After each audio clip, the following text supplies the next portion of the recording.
Okay, now for a blast of English empiricism. Um, as usual, empiricism is supported by contestable concepts, and we'll have a blast of those as well, I'm sure. My scenario for this work, for this symposium, was completely wrong, as so many of my scenarios are, and it turned out to be a preferable. The reality turned out to be a preferable scenario, but my probable scenario was economic geographers. Oh, I have to do something about space. I never really worked with space. Look, I've got these data. I can work with these, and so I came up with a very half-baked presentation. Which I will get onto in a minute, but before then, the talk is about the turn to KIBS.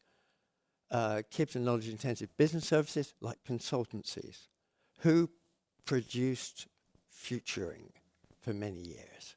Consultancies, very few academics.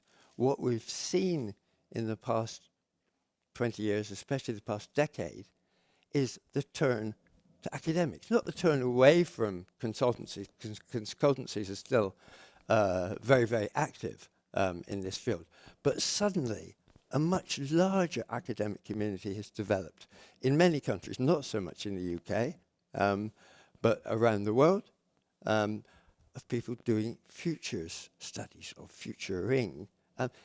It's become a legitimate activity to engage in for academics. That was never the case for years and years, and still in the UK it isn't really the case. There have been many attempts to, set up doctoral courses in foresight or things like that. They very rarely make it.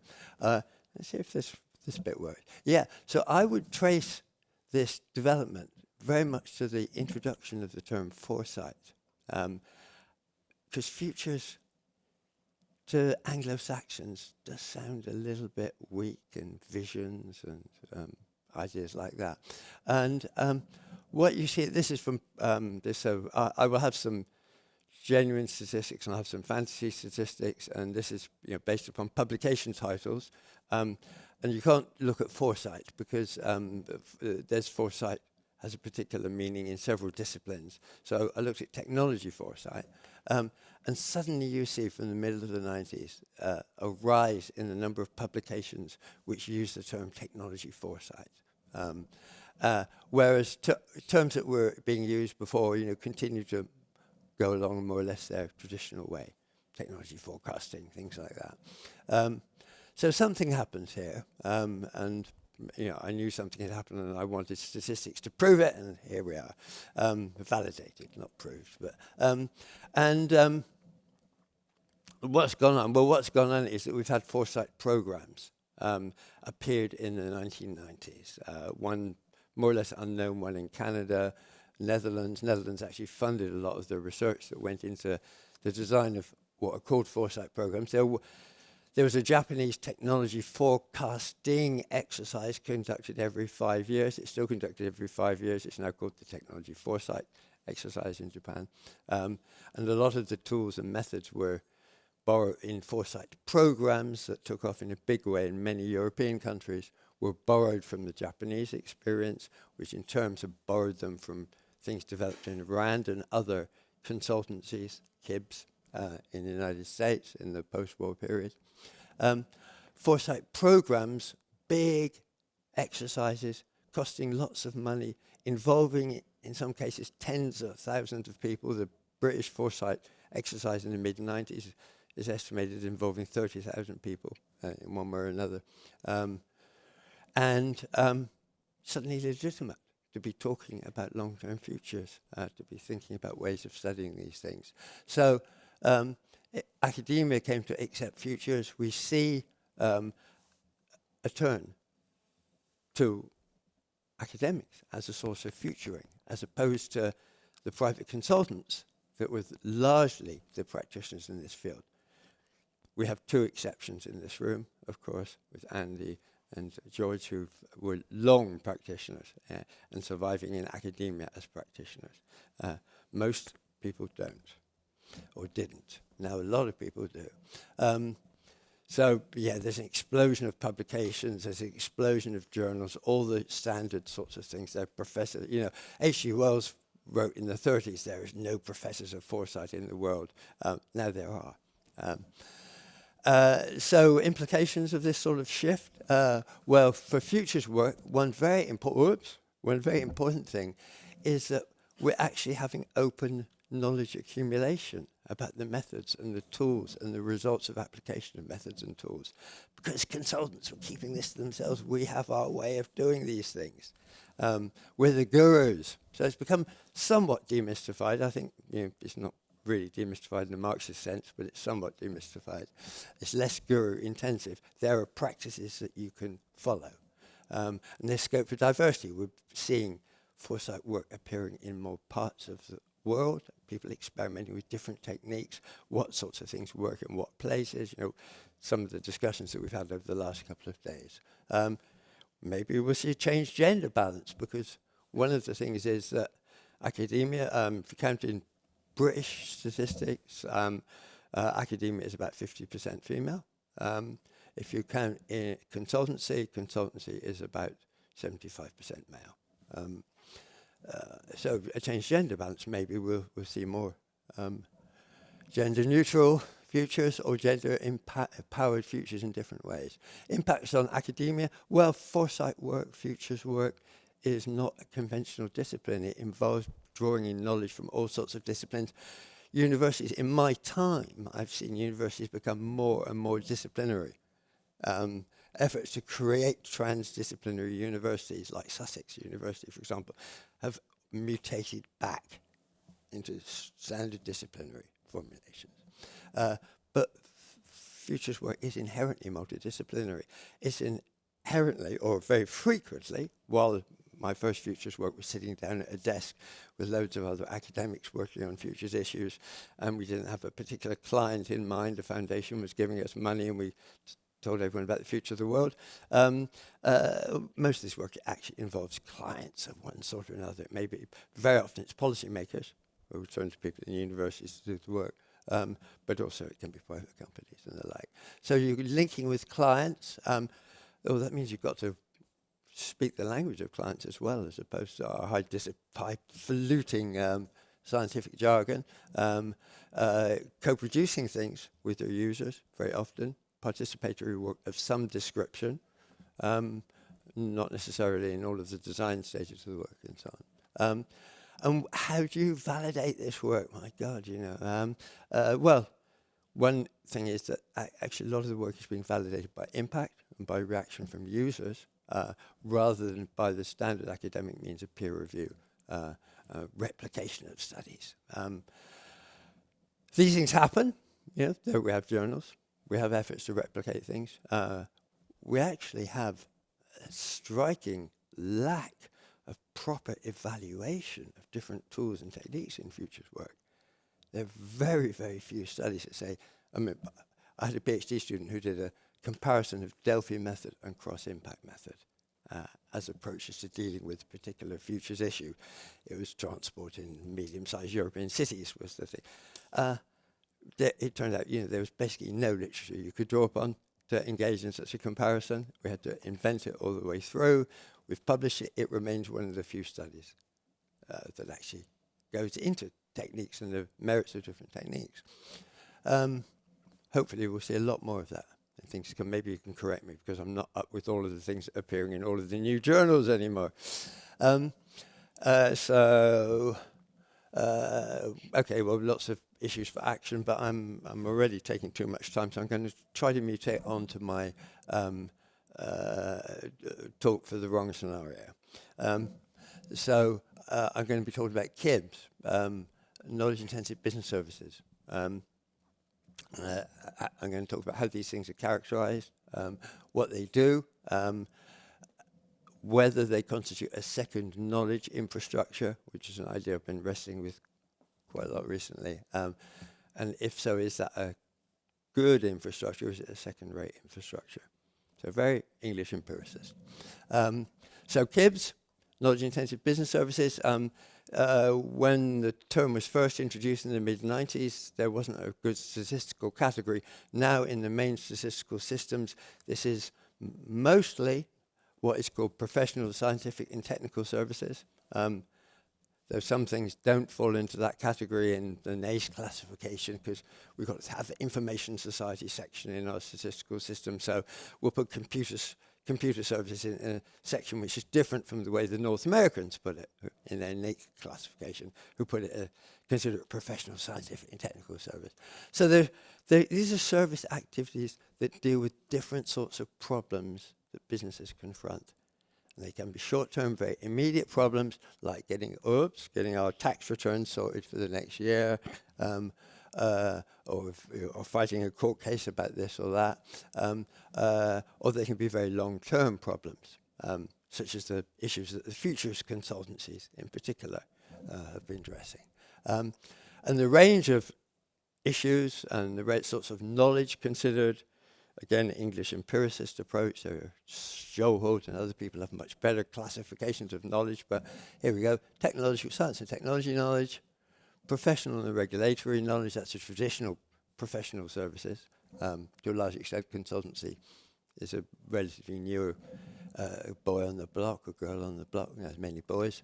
And then a category less well accepted, but I use it, KIBS that are dealing with cultural and creative issues to a large extent. So design, for example, actually in statistics often gets put in with engineering as a TKIBS, but actually design services is increasingly CKIBS together with architectural services and advertising and market research and things like that, where the knowledge is actually knowledge of people, often conceptualized as consumers, but they might be service users or other sorts of categories of dealing with citizens, because, well, I'll come on to the story about politics and KIBS later.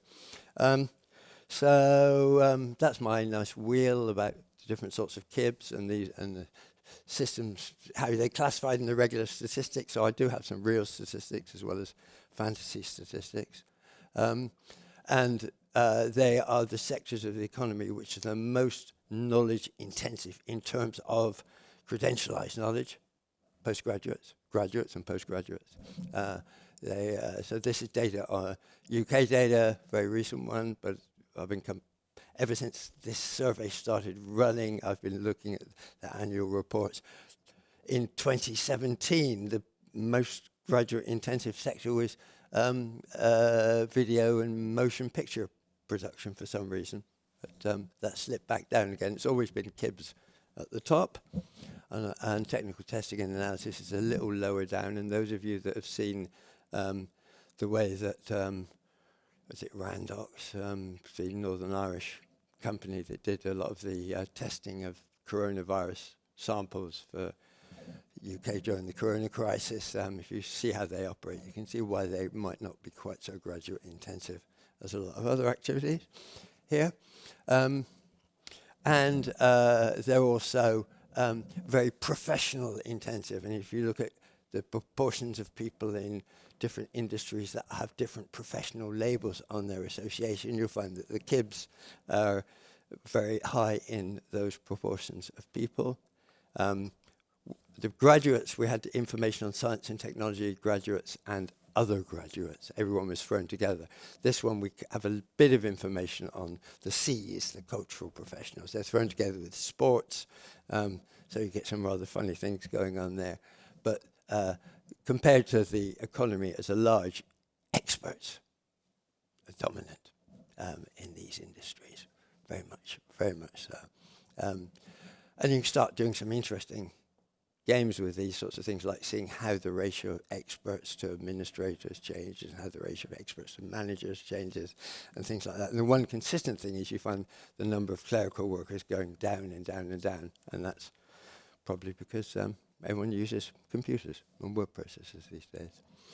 Okay, so what are these services? They, Jean Gadry, a French service researcher, came up with the formulation. They provide solutions to problems, basically. Businesses have problems of all sorts. These are organizations that help them solve these problems. or provide solutions for these problems. What are the problems? Negotiating the nature of the problem can be a critical thing. And in some cultures and in some sectors, KIBS are given the problem and it's predefined and you just do this. But sometimes it's much more what Tordois called a sparring relationship. Pierre Tordois did a book on professional services, and he talked about jobbing relationships and sparring relationships. Sparring relationship where the nature of the problem itself is something that may be contested, and the consultant or other service supplier can go in and help the client define what that problem is. And you get this sort of spiral of, the service is often a process during which the problem itself is problematized and agreed upon. The nature of the solution is agreed upon. The design of the solution is agreed upon. The solution is created. And if you're lucky, the solution is implemented. Things are not always implemented. Things sometimes sit on shelves of organizations. On the way down, on the train on the way down to London, I was sitting next to a guy that had been an SAP IT consultant for most of his life. He'd gone freelance in recent years. And he was telling me of projects that they'd accomplished where they provided clients with all sorts of elaborate software and new information systems, and they were not being used for various management reasons. They were continuing to sit on the shelves. And I've heard that story several times over. It doesn't seem to be in the literature very much. Robin Williams wrote about it in one of his papers, but you very rarely hear about the non-use of things. Bad implementation is much more common. And one of the things that comes up in the literature on colonialism and services, and KIBS are among it, is often the Western solutions that have been given to clients in emerging economies are not implemented because the solutions have absolutely no match at all with the understanding of the problems and the organization of working relations and things like that in the client firm. How are we doing on time? Yeah, move on.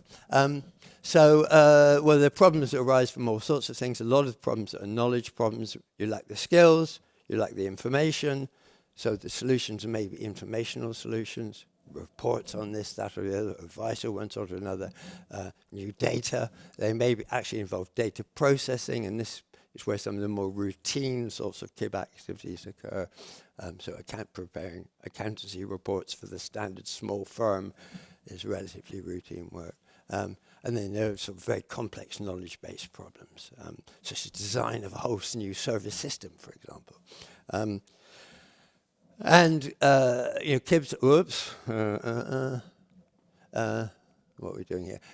KIBS, Simon Strambach, one of the people who've done a lot of work on this, he's really nicely formulated this as the KIBS firm bringing its generic knowledge, its expertise to bear, fusing this knowledge together with knowledge extracted from the firm, using that extractive metaphor, about its problems, its experience of the problems and things like that, to create solutions and often to create new knowledge in the course of this, more applied knowledge perhaps than the experts had learned in their previous careers.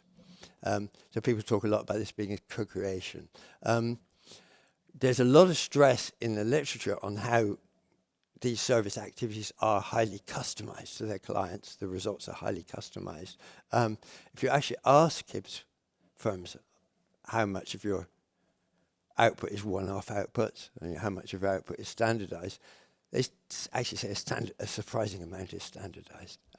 Certainly they're following standard processes, even if the precise product they create is a different report for this client than for that client, and so on. These are industries which have grown considerably, and they continue to grow after a hiccup during the financial crisis earlier this century. In particular, we see the growth in the information technology related KIBS, but not only in these. This is EU 27 data. I won't talk about veterinary services. So they've become more important. Interest in these things has been growing. And they were actually a really small share of the economy. When I first began work on services, in a book I did with Gershuni back in '83, New Service Economy, we had one page on these because they're such a small part of the economy, and all it is just increased division of labour, isn't it? But now interest has grown, partly because they have grown. They're a considerable share of the economy in many Western countries, and actually globally they're very important. A lot of significant activities go on innovation-wise. For example, in the UK, it's been common to have around a quarter of business R&D expenditures actually being conducted by R&D service firms. So innovation studies are particularly interested in KIBS, and the interest in the two areas is closely related because KIBS was seen partly as ways of distributing knowledge in advanced and complex societies where organizations of all sorts are confronted with problems where they need knowledge of immediate issues, knowledge of long-term and future issues often, for example. KIBS themselves are shown to be major innovators. They're one of the most well, especially the TKIBs are probably the most or one of the most innovative sectors in the whole economy as measured in standard instruments, and mainly with technological innovation, but not only, also organizational innovation and the like. But they're widely seen as supplying services across the whole economy, distributing knowledge. Therefore, they're very important where it comes to transitions to major economic change. So that's one of the big issues that has been interesting me. Can KIBS play an important role in helping the transitions and the transition management that's required for addressing the climate catastrophe? And it's a topic which has been rather poorly studied. Christian Schultz here was one of the pioneers looking at this topic, and there are very few people have followed in your footsteps, I'm afraid. It remains a topic which could do with a great deal more work. Well, let's go on. I wanted to. I was provoked by what this character Pim den Hertog, a very good Dutch researcher, had to say. He said that KIBS represent a second knowledge infrastructure. We have the primary knowledge infrastructure, universities, government laboratories, things like that, which produce and consume and distribute knowledge, largely public funded, state funded, or similar, one sort or another. And they train graduates, but a lot of these graduates are going off into a new knowledge infrastructure, one that has grown dramatically in the past 50 years. And they're going to work in KIBS. And they're maybe not generating so much upstream pure knowledge, but they can be generating a lot more applied knowledge and development and application of knowledge through the economy. It involves changes in the way in which knowledge is produced and implemented. Different sorts of skills are needed, more multidisciplinarity. The ways in which the problems you're addressing are defined to come from the clients rather than from internal to your discipline. The validation of knowledge is different. You have to be more flexible and rapid in knowledge production rather than ponderous academic work, and so on. There's one exception, I'll just say very briefly, there's one exceptional set of KIBS which I mentioned a few minutes earlier, the R&D services sector. Most KIBS work for clients on contracts. A lot of R&D service firms do, but some R&D service firms are tech firms.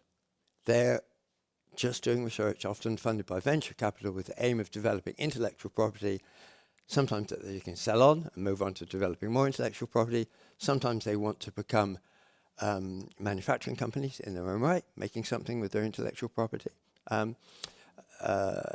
Sometimes they work continuing to be service companies of one sort or another. These are kind of important and again ridiculously under-researched. You know, where is the Moderna manufacturing company? the third great vax. That was a spin. Was it? Well, it wasn't actually a spin-off. It was a couple of Harvard professors that decided to use the knowledge, set up a service firm, develop IP. Oh, wow, we can apply this IP to making this vaccine. Let's make this vaccine. Manufacturing company. BioNTech. That's a spin-off from university. In the UK, we all know about the Oxford AstraZeneca tie-up. You don't hear much about Vacitech, the Oxford KIBS spin-off that works on vaccine technology and other sorts of methods. But these things exist. So this is a very simplistic picture. These are some of my fantasy statistics. This is the role that you play in the knowledge economy if you're a university. So infrastructure 1, knowledge transfer at the bottom, knowledge generation at the top. Of course, one obvious thing is this works really well when we're talking about science and technology. It doesn't work particularly well where it comes to social science. Where's the innovation in social issues? My sense is it's for a very large extent, social innovation comes out there from the community. And the job of academics is to capture that and write it up and theorize it and apply a label on it and write a book about that and get a lot of money as an academic. But the real basic work is actually being done out there in society. We do the basic theoretical work. On the other hand, KIBS are mainly working down this end. They're working on applying this knowledge, creating new knowledge in applied research and development and design and the like. And whereas universities, distributing, to students, but sort of relatively widely, knowledge is also published and made widely available. If you've got the money to pay for the subscription to Nature or something like that. While a lot of the KIBS work is distributed just to their clients. The big KIBS firms, the big consultancies and the like, they love to publish about how the world is changing and things of this sort. But a lot of work is done for a client and never enters into the public domain. So we're moving, if we have a second knowledge infrastructure, that knowledge infrastructure is working with rather different nodes in terms of where knowledge is produced and where knowledge ends up. Economic geographers, I said I was working with statistics, real statistics in this case. Economics geographers look at space. I found some data on space. I compared employment in universities, higher education, with employment in consultancies. I couldn't look at other KIBS because most other KIBS, there are quite a lot of them in within the industries that also use KIBS. So there's architects in construction firms, for example. There's lawyers in pharma firms, and so on and so forth. But management consultants tend to be in management consultancies. And what we find is, this is the spatial data. Watch it before it disappears. I can't get this red thing to work now. The KIBS, or the consultants anyway, concentrate in London. Sorry, I should say what the data is. This is the share of this sort of worker in the workforce in the region. So the KIBS workforce is very much concentrated in one location. On the other hand, the higher education workforce is very widely distributed.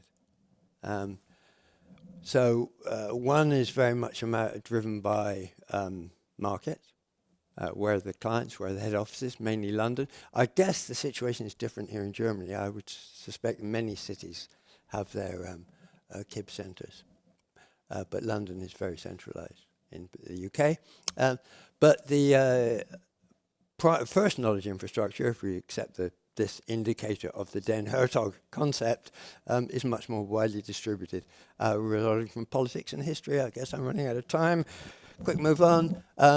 So it's an issue for the knowledge economy. Here we have or for the economy, really. We can see maybe why it happens, why KIBS have developed in such a big way. And policymakers welcome this. It's high skill. employment, sorry, it's high income employment, it's great, let's attract it to our city and things like that. And it's doing lots of useful work in the economy, clearly. But there are issues, there are gender issues, there are work-life issues. Consultants are notoriously overworked. They notoriously do a huge amount of travel.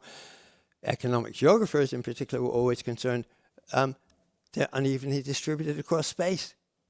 If you're in a peripheral region, you don't have access to these knowledge resources, at least not without traveling or things like that. But to wind up, really, I've got three issues that I think make this infrastructure problematic. And one is that there are information asymmetries. You have a problem service. The service you get is a problem because the service supplier isn't doing a good enough job. And you hear a lot of complaints about cowboy consultants. You know, the top managers came in and sold us this project, but then their junior staff are doing the work with us and they're no good. That sort of story. Neocolonialism, service suppliers from place A are providing services in place B without understanding the specific needs in place B. And that even happens within countries. A London advertising agency failed spectacularly in Manchester, for example. But then there are services that are problem services because they take the problem as defined by their client rather than bringing, say, wider social interests into concern. So there's a development of, Mossack Fonseca is a famous case. A consultancy firm initially became a financial services firm down the line. Wealth hoarding.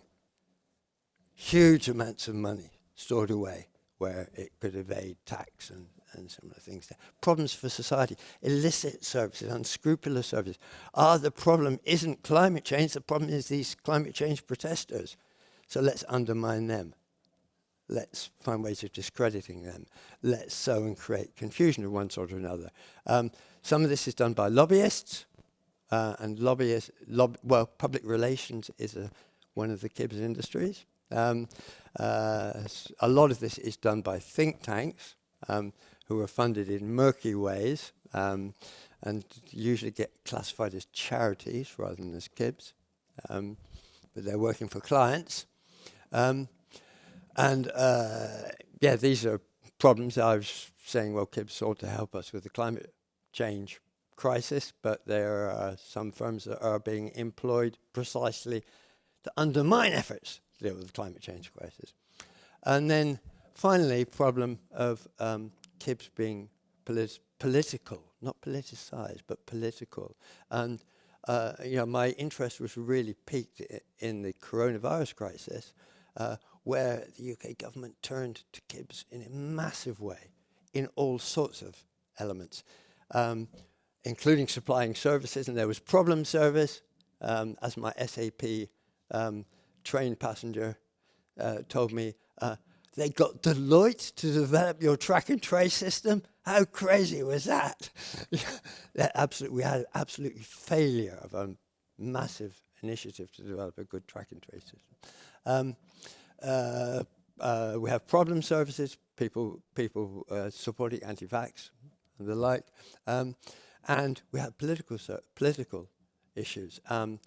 Not just things like the Behavioural Insights Unit, focusing on nudge methods as a solution to social problems, but policy messaging and policy formulation actually being contracted out to some KIBS firms in the UK.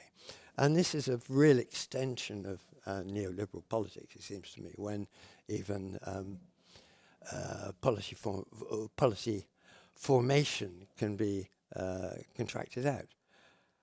Which is not to say, I must stress, first of all, I don't consider the first knowledge infrastructure to be remotely perfect. I think universities are themselves under heavy malaise. And secondly, I think that KIBS can contribute fantastically to policy making, to service design and things like that. But under neoliberal conditions, I think we have a kind of problematic situation. So I think I'll wind up there.